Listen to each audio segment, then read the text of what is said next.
Mel Waters buys this property in Ellensburg, like the Monastash Ridge in Washington, in that area. And there's a hole on his property. And he sees that like all his neighbors are throwing all kinds of crap into the hole, like old washing machines and all kinds of stuff. They're just using it as a dump. And so he starts doing the same thing. They're all just throwing stuff in the hole. And after a while, he wonders, why does this not fill up? It's very strange. So he goes over there and he's just he can't see the bottom. He can't hear an echo. And he's out there investigating with his dog. And he's looking and he looks and his dog won't come close. Like his dog is like, will not come near the hole. And he looks up and birds are flying around it. Like nothing wants to come near this hole. So he wants to figure out how deep this thing goes. And he's a fisherman, so he puts fishing line down there. And he's got 5,000 feet and he doesn't hit bottom. He does another spool. He's got 10,000 feet. He ties lifesavers on the bottom of it to put it down there to see if they'll come dissolved. Maybe it's a well.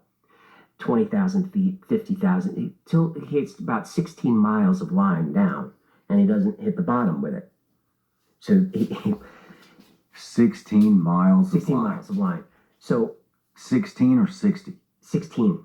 Jeez. And he notices that his radios are acting weird.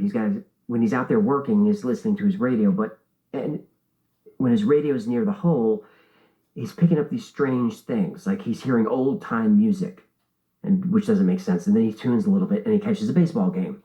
He listens to that for a minute and realizes it's a game from 30 years ago. So something is affecting like time around the hole. So at this point, he calls into Art Bell at Coast to Coast. I don't know if you remember Art Bell on that show. Oh, yeah. So he's telling Art the story about how weird this hole is. He talks about how one of his neighbors, his dog died, and he threw the dog down the hole.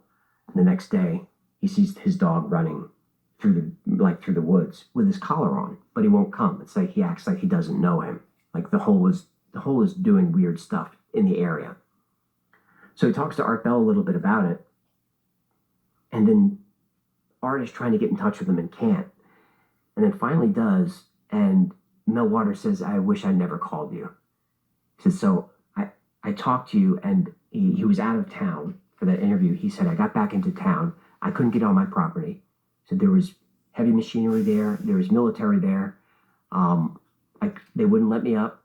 Some guy in plain clothes came down and said, "You can't come in here." I said, "Why? This is my property." He said, "There was a plane crash, so we have to investigate it. There's no evidence of the plane crash. There's no news."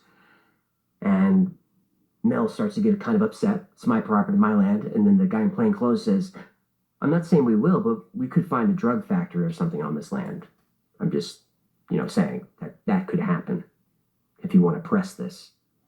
And Mel Waters said, "I'll go to the press." The guy's like, "Tell whoever you want. No one's going to believe you." And he gets run off his property. And you don't know if it's a hoax or not, but Art Bell talks to a news crew that goes to the property, and they find evidence of tractor tracks in the mud and evidence that there was a military presence there along with machinery. And it's still all blocked off. Mel is eventually contacted by some intelligence and offered a deal. $2 million, you leave the country, you never come back, and you lease us the property, sell us the property. You just never come back. So Mel goes overseas for a while. And this story on Art Bell is 10 years that he checks in. So Mel is overseas. He's in Australia.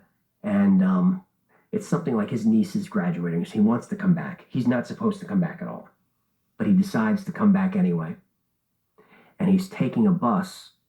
He lands wherever, and he's taking a bus. And there's some type of issue where breaks out on the bus. There's a fight or something. The bus pulls over, and everyone gets off, but he's not allowed off. Like they're holding him back. They get everyone off. A couple of guys kind of grab him. He feels like a pinch, and then he blacks out. And he wakes up 12 days later, and he's in San Francisco in an alley, and he doesn't know what's happened for the last 12 days, and he tastes blood in his mouth, and he realizes his back teeth are missing.